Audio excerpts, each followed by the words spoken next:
Hey everyone, hopefully you're having a good day. My name's Andy. My channel is Finding Value.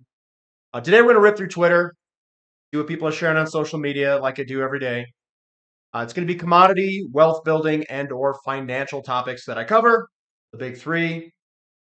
And if you want to follow me on Twitter, you can follow me at find_finance. And if you want to join the website, that's finding-value.com. You can use the word discount and coupon code if you want a discount. I think Turkey is probably done and over. So, scrolling on down, first one. Call me crazy, but maybe the credit cycle matters more for oil than OPEC. Hate to tell everyone, but that is a true case. If you go back in history and you look at when oil goes up, the credit cycle is what is the demand for oil. That is exactly what is driving it. He or she is 100% correct. So if you look at how this is overlaid, you can see the credit cycle moving on up dramatically during certain periods. You can see this cycle move up and down, and oil basically follows the credit cycle. So yes, that is exactly right. And that is where I came up with the real estate market thesis, credit expansion, credit contraction, etc., etc. But it follows this very closely.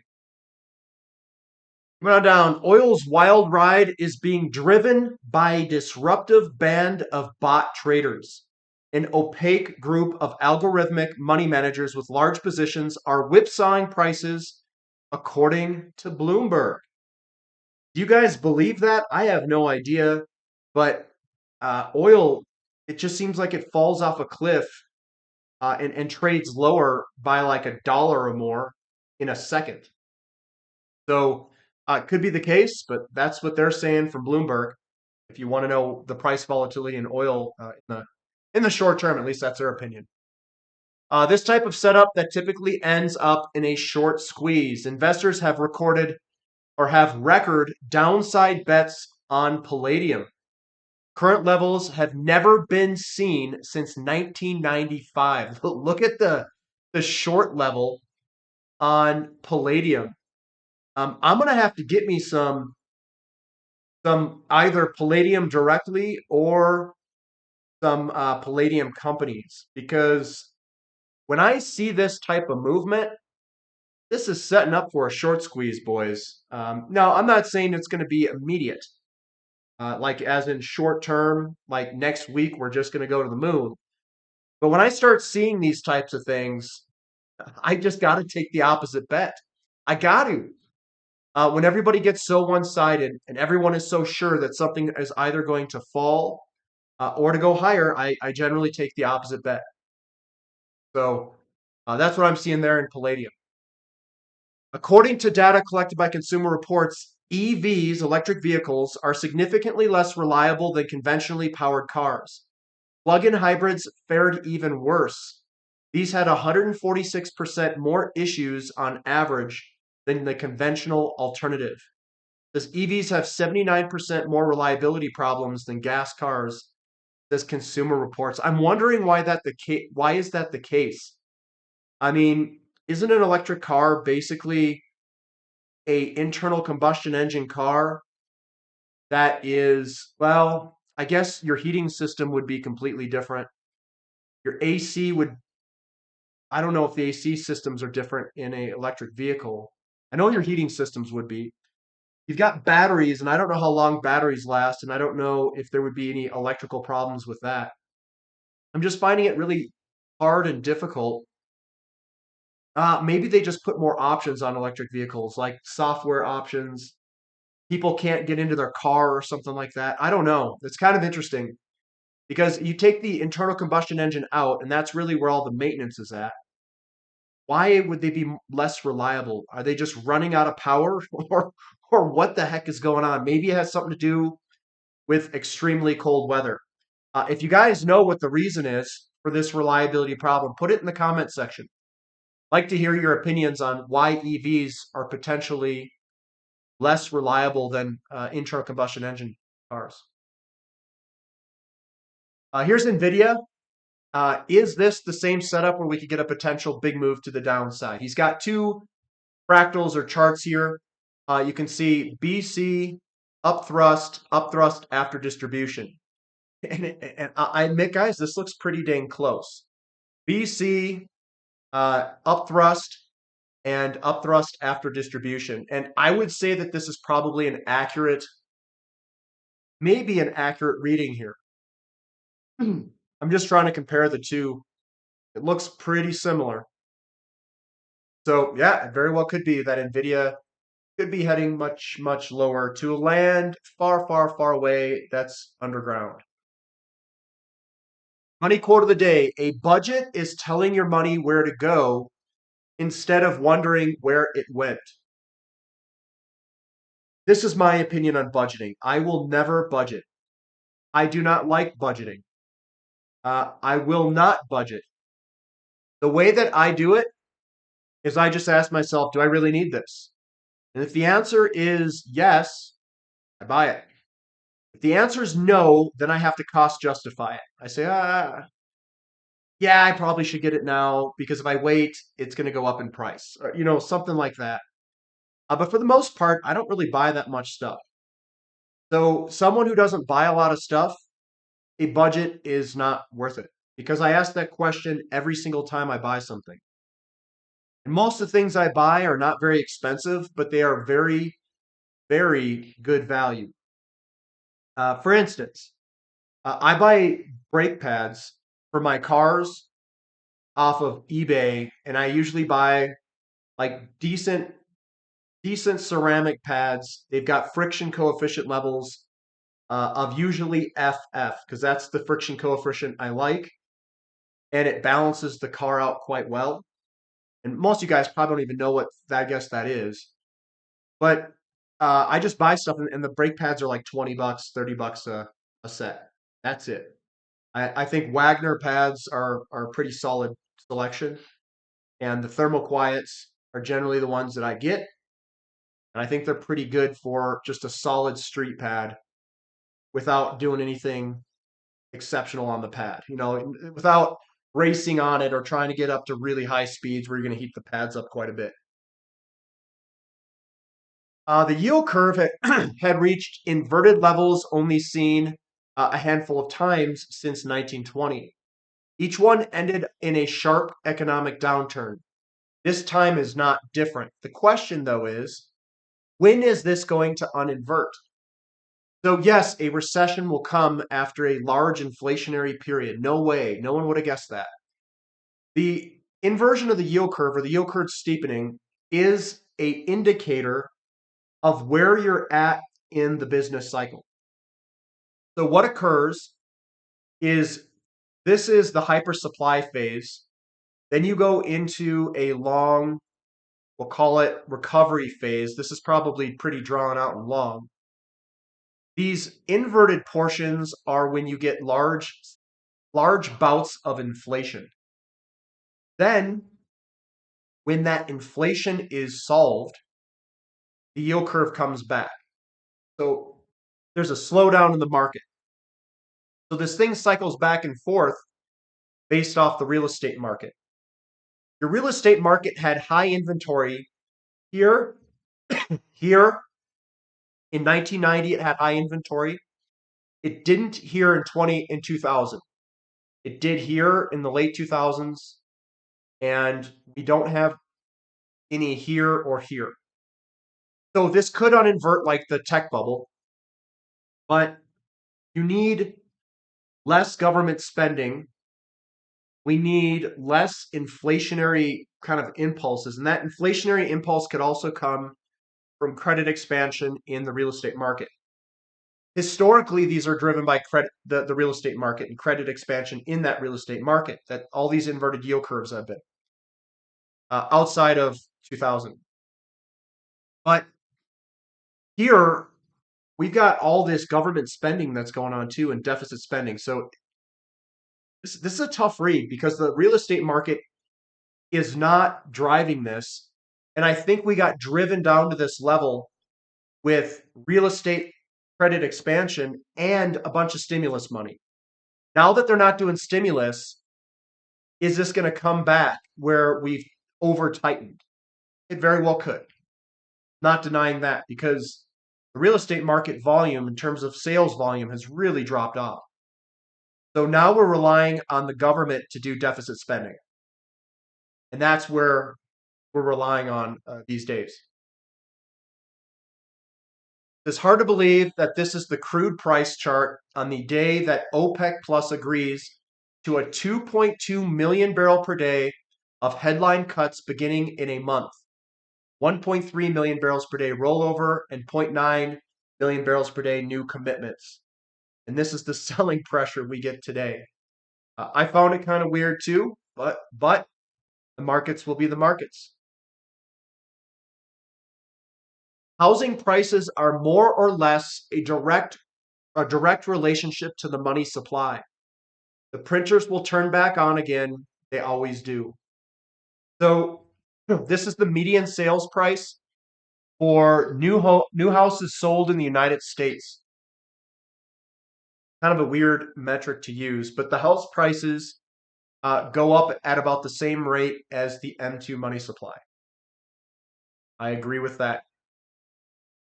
Ladies and gentlemen, we are witnessing history today, the highest monthly close in history for gold. I don't know if you guys know this, but gold has never closed above $2,000 an ounce. We closed at 2,055. Let me move this back in real quick. There we are. And look at that. You draw a closing, and we have broken out to the upside in terms of a monthly closing. It actually looks quite beautiful.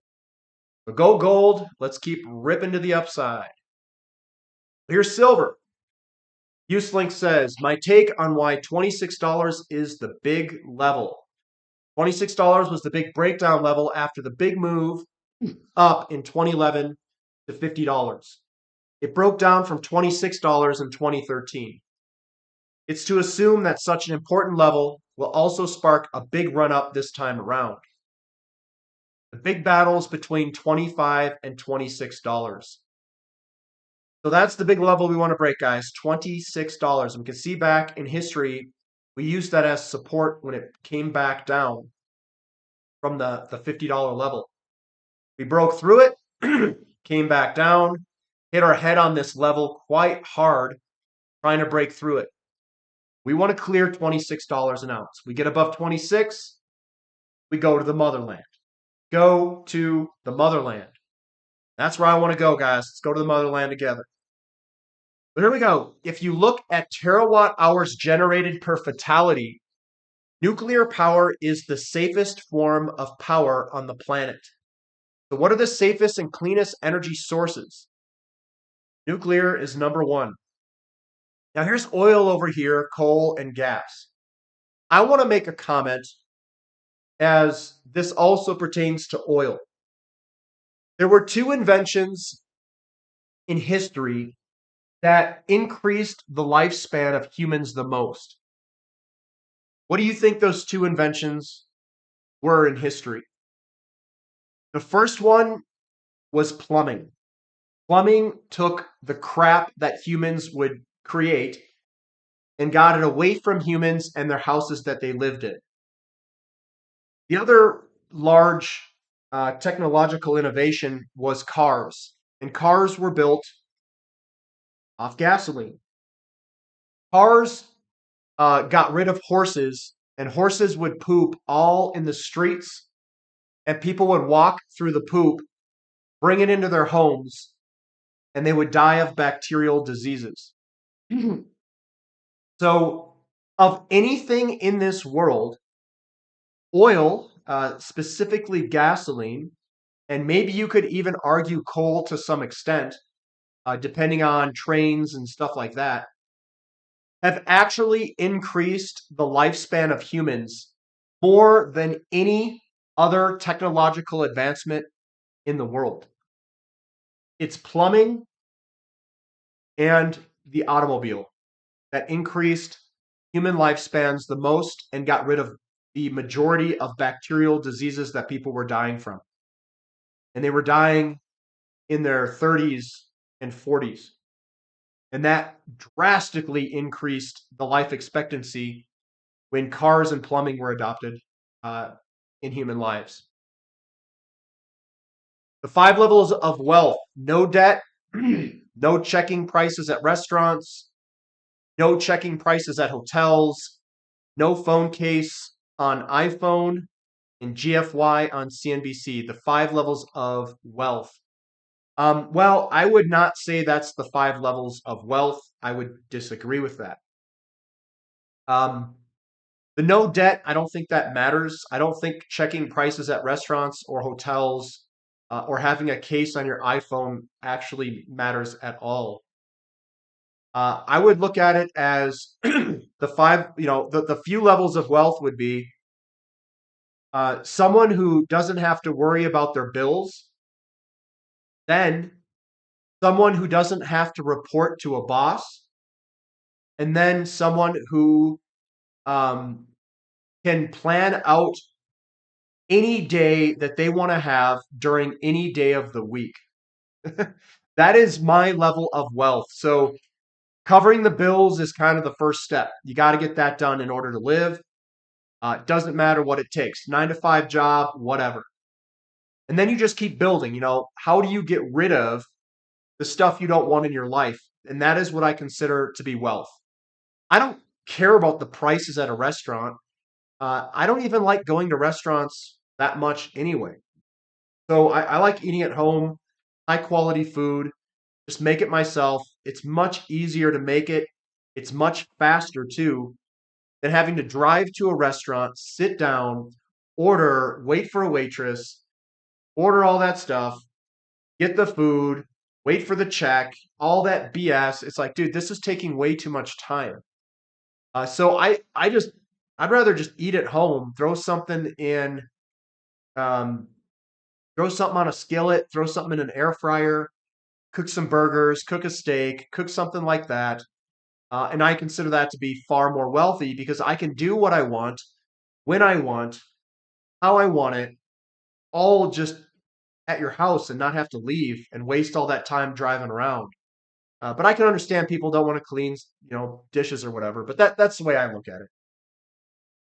The money and time to get into production, even for ISR mining, is not something to underestimate. Who are the next companies that are moving with people on the ground today to get into production? So this is the life cycle of a mining discovery. It's called the Lassonde curve. And I wanted to go over this again. I haven't gone over this in a long time. And I know a lot of people, they're trying to swing for the fence here. And they probably don't even know this life cycle. So let's go over it together real quick. All right. This is your value that gets added to a stock. So your junior exploration companies are in the life cycle very early. So they're all over here. They're trying to find something. Hopefully they find something, and generally if they hit something, that's where a big gain can occur. That's your F3 uranium, your Forum energy metals, your base loads. They've hit stuff, and then you get this big surge. But then after they hit something, says there's a tipping point in the exploration when drilling amounts to a real mineral discovery, and excitement is at its peak. So a lot of them are down here. They haven't defined that discovery yet. So we still haven't gotten the big surge up. There's still a lot of opportunity here. We know people and companies have hit things, but they haven't actually put an amount on it. After they put an amount on it, then all the excitement wears off and they sell off to a lull. That's called the orphan period. That's after the initial excitement. Proven discoveries require large amounts of capital for construction, but are not yet receiving cash flows from an operating mine. So we have a lot of companies that are sitting down here at the bottom here. This is for uranium. So we have a lot of companies here and a lot of companies sitting here. Very few are going to get into production, which is over here. And think of this curve as the valuation of the pounds in the ground that companies are getting. So as a company progresses through this life cycle closer to operating a mine, they generally demand a larger premium, a larger dollars per pound in the ground. The name of the game is you want to try to go after companies that are here or companies that are here in a large commodity bull market. You want to exit when they're up at these peaks because that means that the market has driven those companies upward enough where the valuation of those pounds in the ground are a expensive valuation that it's time to exit in relationship to the uranium futures pricing. Now, I think there's a lot of companies that are down here. Now, you're also going to see that the jurisdictional risk kind of goes away as we go into a bull market. Some of the what are perceived to be higher jurisdictional risk companies may even be priced similarly to lower jurisdictional risk companies at the peak of a bull market. So that's something you want to look for, and that's something you want to monitor and watch is your dollars per pound. Now, you don't want to do that the entire um, life cycle. You don't want to be doing it every single week, but you could do it like once a year. And if you're getting close to what you think is a peak or a top, that would be a time that I'd probably start whipping that stuff out. That's the life cycle of a mineral discovery. You can use this for uranium, base metals, whatever else gets mined. Remember that whole mother of all short squeezes and treasuries is coming thing? Risk off conditions coming in the next week. The year isn't over. Yes, TLT can spike like it did from mid-November to mid-December of 2008 to close the year as stocks fall. And he's got the pattern FUCKED view. Potentially, he's probably just doing this for views, guys. I don't know if he's being legit or if he's just trying to get this for views. But yeah, we could spike in bond prices, but I know when looking at TLT that we're underneath a strong resistance line, and I doubt it will spike through it, but that's my guess. The strongest recession ever continues. Now we got this guy calling for the strongest recession. I know he's joking. Economic growth has accelerated since mid 2022. 4.6% is the year over year growth of economic growth. That's pretty big. Now, is that real or is that economic or nominal, I should say? That's real GDP is what he's got here. Real GDP has gone up 4.6%, and that's pretty crazy, according to that chart. Read the whole thread, but the conclusion is likely. $100 per pound uranium incoming. Good stuff, napalm. There just isn't enough supply that can come online in the 5-year time frame to satisfy demand. That's what it is. So there's a deficit, 38 million pounds in 2024. There's also a huge deficit after restocking. Roughly, we'll call it 20% of 175 million pounds is 35 million pounds. New demand from license extensions and fin players and new U3O8. So we're still running deficits here, boys. This is just a matter of time. Let uranium make you money. Don't get too jacked in the short term. This is a long-term play. It works real slow. And just stick with it. Find your positions and stick with it. Silver's formed a gigantic pennant pattern over the past 20 years. And within the pennant pattern, price has also formed an inverse head and shoulders pattern. There it is, shoulder, head, shoulder. So silver monthly has been creating this narrowing pennant pattern for the past 20 years. Strong resistance remains just above current price. A breakout by silver would be something investors should own, in his opinion. It's also my opinion. We also have the cup and handle. Don't forget the cup and handle, boys. Don't forget that cup and handle. We're going to be breaking this stuff. Gold's highest monthly close ever. It could be go time. A detailed podcast with our strategy is coming tomorrow for the members. Of course it's go time. It's always been go time. I've been going on this time for a good while, guys. I even bought down here at 2022 a bunch of physical precious metals and companies. I've been buying. The rumors of OPEC's imminent demise have yet again proven inaccurate. The group is united, the cuts are real, and the oil market will tighten in coming months. EIA inventory draws starting next week, USD in free fall, paper positioning offsides. Let the dust settle, watch the data, boys. We're going to go higher here in oil. It's going to take some time. Let the dust settle, is Peter's opinion. It's my opinion too. And we just got to wait for the deficits to continue to be felt in inventories. We're in the slow season. What can we say? And the deficits will come back when the demand comes back as well. So just be patient, guys. Dear markets, I hate to break it to you, but this is USA. The death of inflation narrative seems slightly misplaced. We've got stuff going back up. What's going on here? Liquidity coming back in the system. Coming back up for business price plans rising. That was sticky parts of inflation are reaccelerating recently. Landlords demanding large rent increases again. And household inflation expectations up. What do they see? The inflation's coming back. Let's hit this second wave, boys. Or third wave, I should say. Effective January 2024, Brazil will join OPEC Plus. And you know what Brazil is? I guess that's Petrobras. Look at this. Cape size, 30,000. Dry bulk shipping. Look at that breakout, guys. Dry line across. And you break it, and we run. Nice little breakout there, boys.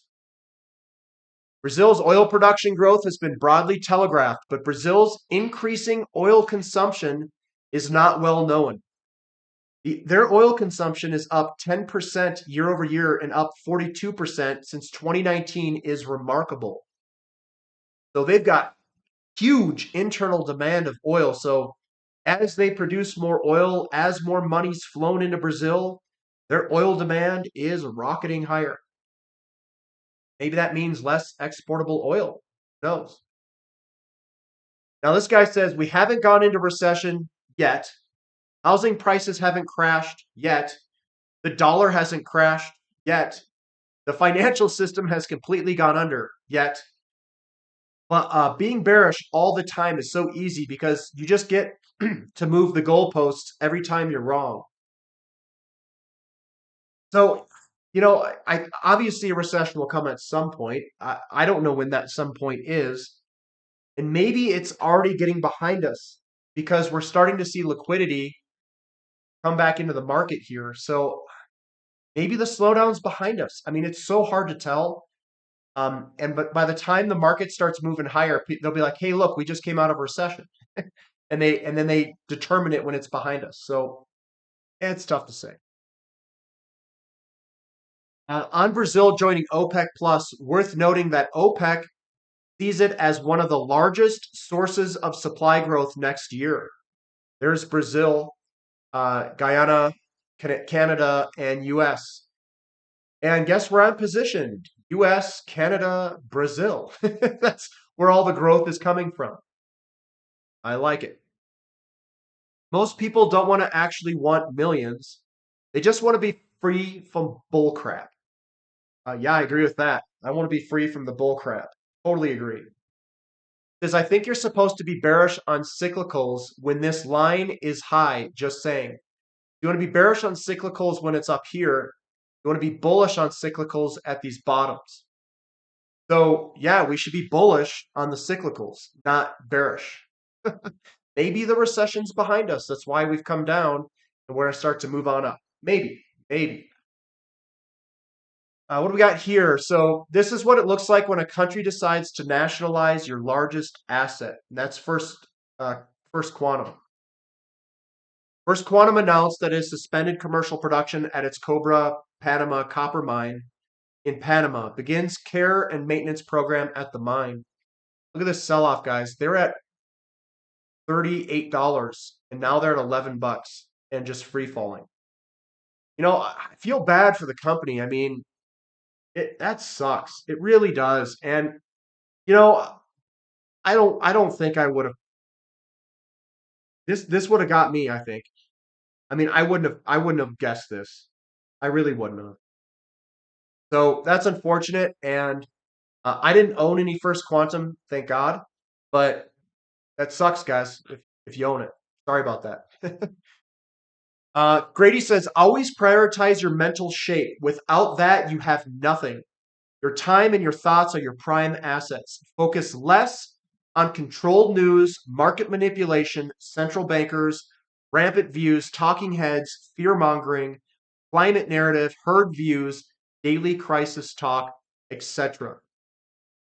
Focus on the charts, boys. As soon as you stop seeking a why to all price action moves, you can start your charting journey. And as soon as you block noise and inflow, you are free. And as soon as you stop questioning the chart, you can see. Do not search for the short term narrative. Stay with the charts. That's Grady's opinion. And what I do is I look at the fundamentals of the sector, I look at inventory, and I look at how this sector is priced against other sectors.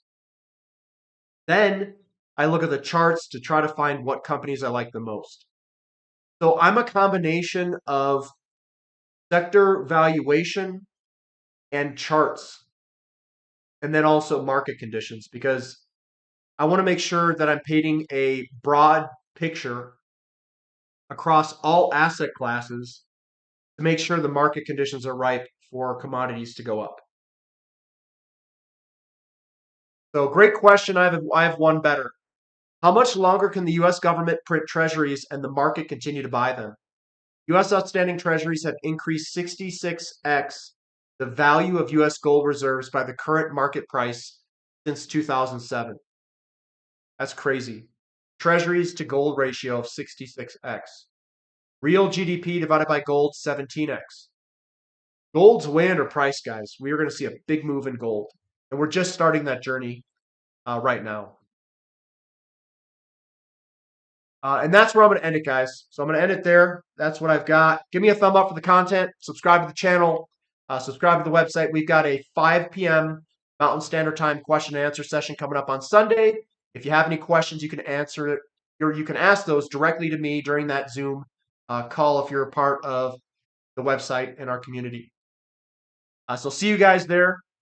And everything's looking good for commodities that I can tell. All the data still looks great. I just got to be patient, guys. Just got to be patient. All right, guys. We'll catch you later. This is Finding Value.